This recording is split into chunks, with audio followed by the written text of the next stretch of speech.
Ada ungkapan yang familiar di telinga kita, sering kita dengar sebuah ibarah, al-harakah barakah. Pergerakan itu adalah keberkahan. Kita akan tanya kepada Kiai Lutfi, keberkahan di sini apa dalam istilah pergerakan apapun. Pergerakan dakwah, pergerakan orang melakukan kebaikan secara umum. Keberkahan di sini apa dan mengapa kita harus selalu melakukan harakah ini? Bagaimana Kiai? Barokah ya, barokah itu sesuatu yang nilainya lebih daripada apa yang dilihat oleh mata manusia ya, atau kasat mata. Jadi barokah itu sesuatu yang tidak bisa diterka-terka atau di standarnya bagaimana. Tapi Allah SWT memberikan keberkahan gitu ya. Sebagaimana secara ringkas Imam Nawawi radhiyallahu taala anhu, beliau usianya sampai 45 tahun. Tapi luar biasa ilmunya barokah. Ilmunya barokah itu sampai ratusan tahun kita bisa menikmati ilmunya Imam Nawawi. Padahal ada juga orang yang usianya sampai 80 tahun tapi tidak ada berkah. Sehingga begitu meninggal selesai kan gitu. Nah, ini namanya berkah. Nah, kita pahami bahwa al-harakah barokah kan gitu. Harokat di sini adalah harokat kehidupan manusiawi ya. Mau itu bekerja, kalau orang itu mau bekerja insya Allah kasih barokah oleh Allah SWT. Bahkan jangankan kita umat Islam ya, orang non muslim kalau mau bekerja dia jalan artinya mengerjakan sesuatu maka diberi rezeki oleh Allah SWT. Begitu ya, ini rahmat di dunia tentu ya. Tapi bagi kita bagaimana? Kita umat Islam maka sudah selayaknya ya aktivis muslim itu bergerak, jangan stagnan gitu loh.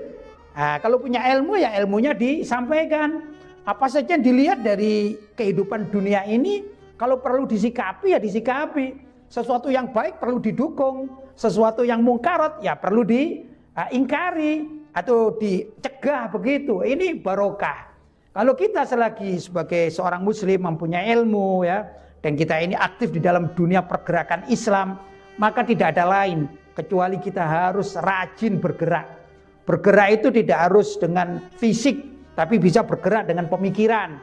Islam butuh pemikir-pemikir Islam. Sangat butuh pergerakan Islam itu. Atau juga bergerak dalam dunia misalnya bisnis yang islami. Bagaimana caranya umat Islam itu memiliki bank yang tanpa ada bunga yang menjadikan riba bank itu. Gimana caranya? Nah, ini juga perlu pergerakan. Bisnis-bisnis yang luar biasa yang syar'i.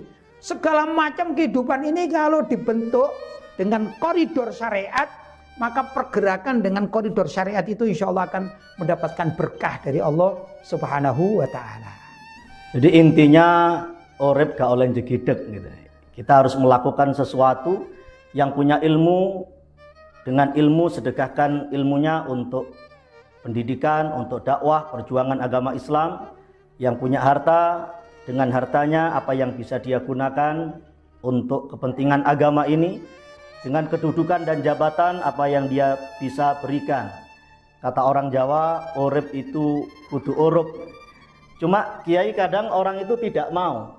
Nah, tips dari antum supaya orang ini mau melakukan sesuatu kemanfaatan kepada orang lain. Kadang orang itu melihat orang lain harus memberikan kemanfaatan kepada dirinya, tapi dia melihat dirinya sendiri tidak harus memberikan kemanfaatan kepada orang lain. Ini bahasa Inggrisnya kardiman, karabat bibiknya rasa nyaman. Tips resep dari Kiai Lutfi supaya kita ini dalam hidup ini tidak hanya untuk diri kita dan keluarga, tapi untuk kemaslahatan umat, perjuangan agama. Apa tips-tipsnya supaya ringan, mudah kita melakukan 24 jam? Kiai Lutfi memikirkan umat, itu tipsnya seperti apa? Ya kita yakin saja pertama ya bahwa kalau kita berpikir tentang akhirat, kehidupan kita, melangkah satu tapak ini atau setapak itu pikiran kita akhirat. Maka insya Allah kalau pikiran kita akhirat, ya akan ringan, dimintai bantuan duniawi akan ringan, begitu ya. Dapur keluarga aman nanti. Insya Allah, Allah yang akan ngatur semuanya ya. Tapi intinya begitu. Misalnya kita ini bekerja kan boleh, tapi bekerja gimana yang tidak menabrak aturan akhirat. Maksudnya aturan agama gitu. Maka bekerja kita akan ringan dan Allah memberikan keberkahan di situ. Ya. Nah, tapi kalau kita ini semua kita tinjau dalam segi duniawi, untung rugi secara materi, itu tidak selesai-selesai. Orang mengejar dunia kan tidak akan selesai gitu ya. Tapi kalau orientasinya akhirat, maka yang dikejar ini terus akan bertambah dan Allah yang akan memberikan keberkahan dalam hidupnya. Itu keyakinan kita harus demikian. Karena itu tolonglah orang bukan karena kita ingin balasan dari orang itu, tapi kalau kita menolong orang, Allah akan menolong kita. Begitu ini. Ini tips yang mungkin mudah-mudahan bisa diamalkan oleh setiap orang ya. Jadi ayo pikiran kita, semua otak kita, hati kita ya, dan gerakan kita semuanya ini orientasi kita akhirat lebih utama. Kalau begini Kiai, kalau saya kerja misalkan buka warung tapi saya niat dengan buka warung ini membantu orang lain yang mungkin dalam perjalanan butuh makan, tetap saya mengambil untung tapi niat utama saya membantu dia. Ini termasuk membantu orang lain. Boleh, kita ini tidak dilarang ya, bekerja untuk duniawi tidak dilarang. Tapi kalau cari keberkahan beda. Kita jualan, cari untung sebanyak-banyaknya. Bahkan kita mengatakan ini urusan saya duniawi, ini untuk keluarga saya. Itu boleh, asalkan yang dijual dan tata caranya tidak bertabrakan dengan syariat. Tapi kalau ingin keberkahan beda. Keberkahan itu orientasi kita adalah akhirat, akhirat dan akhirat. Kita jualan, kita berikan kepada keluarga, itu juga urusan akhirat kalau niatnya untuk ibadah kan demikian.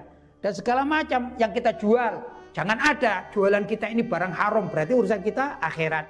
Jadi standar akhirat itu sangat penting dalam pergerakan setiap langkah apapun yang kita lakukan. Begitulah kurang lebih. Alhamdulillah. Orang kalau tujuannya akhirat, insya Allah dunia kena. Tapi kalau tujuannya hanya dunia saja, tidak bakal mendapatkan akhirat. Wong lek nandur pari, insya Allah ya oleh pari ya oleh suket, tapi lek nandur suket tok gak bakal oleh pari. Perbincangan ini semoga bermanfaat dan menjadi bekal yang baik untuk kita semuanya. Amin ya rabbal alamin.